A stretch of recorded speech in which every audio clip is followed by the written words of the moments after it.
Hello, and welcome to Catholicism in the Car. My name is Parker Zerbal.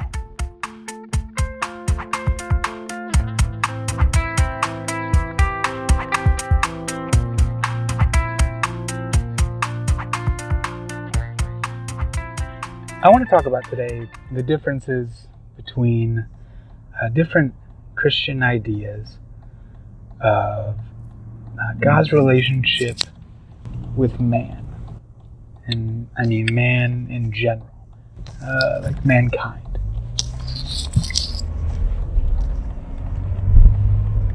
Historically, there have been many different systems posited throughout Christian history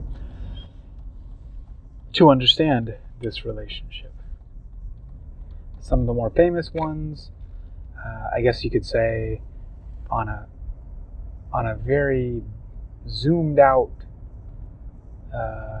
view, there's the difference between monergism and synergism. Monergism is the idea that there is one activity between God and man.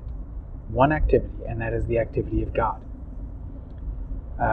Monergism, the etymology there is mono, one, and gism, energism, which comes from the Greek word where we get the word energy from, but it's usually translated activity. And then synergism, syn, S-Y-N, sinner, means together. And then it has the same suffix meaning activity, so an activity done together. So synergism means that God and man work together in action.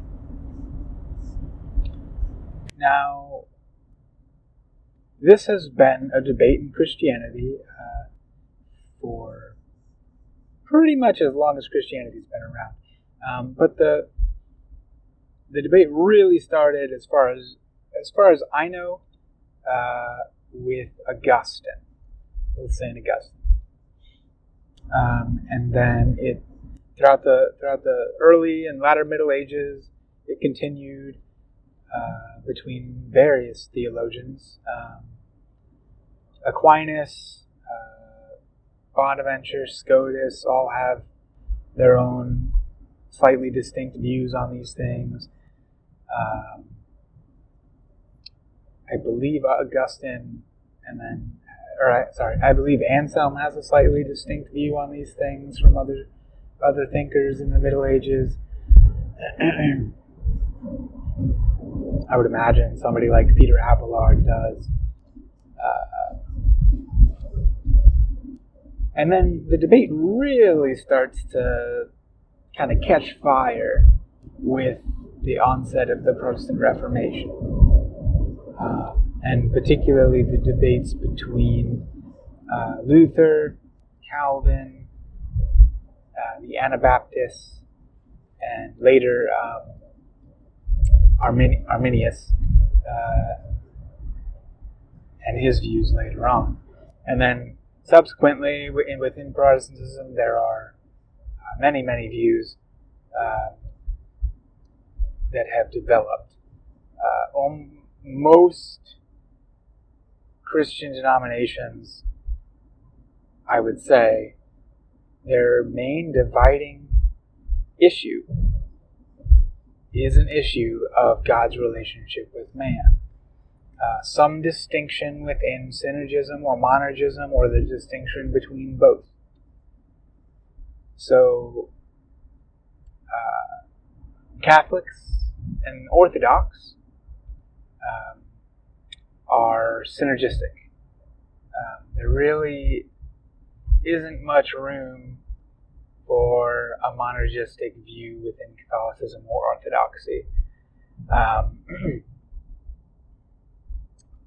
Mainly because Catholicism and Orthodoxy, going back to the first millennium, and the Aristotelian and Platonic roots that are there within Christian philosophy,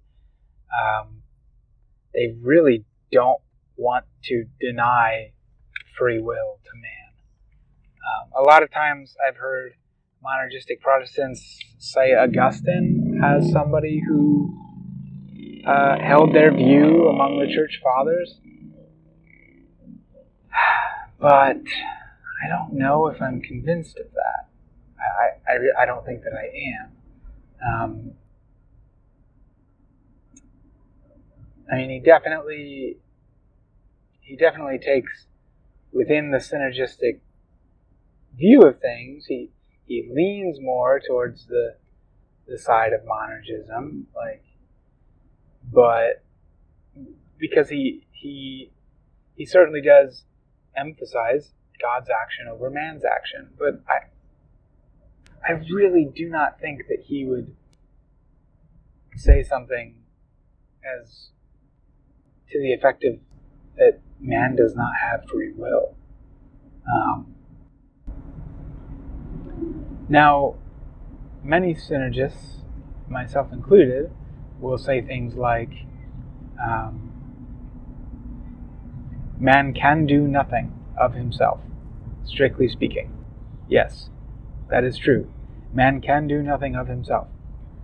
My understanding, and many Catholics' understanding of this, is that while man absolutely can do nothing of himself, because he is held in existence at every moment by God, every aspect of man's nature is given to him by God, so he cannot pull himself up by his own bootstraps. He can do nothing of himself.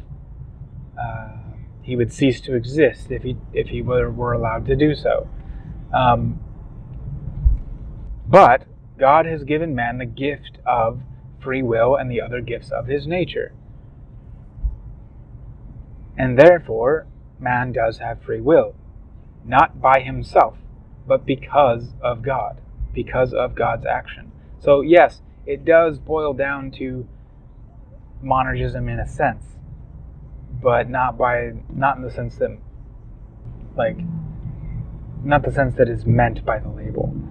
The label generally means a more generally Calvinistic view of God's relationship with man, where man either does not have free will in its entirety, or some kind of nuanced view that man has free will, but he's not able to use it without God's grace, which, I think I would agree with in a qualified sense. Yes, strictly speaking, man cannot use his free will without God's grace, because his free will is of the grace of God. His free will is a grace of God. Anyway, these questions are very interesting, and I honestly have a really hard time. There's a giant, really loud motorcycle in front of me. I have a really hard time understanding people that come to the conclusion that man does not have free will, or that man cannot use his free will. I have trouble with that because of what it says about man, and also what it says about God. I think it tries to box God in too much. It tries to say, well, God is all powerful, so therefore,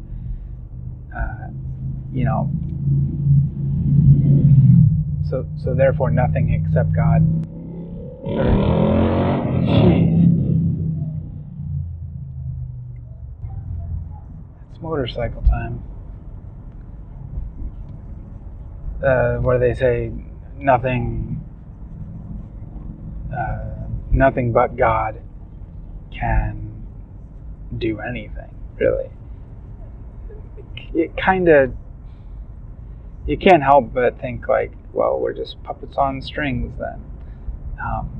And not that strictly that's a reason to disbelieve in it.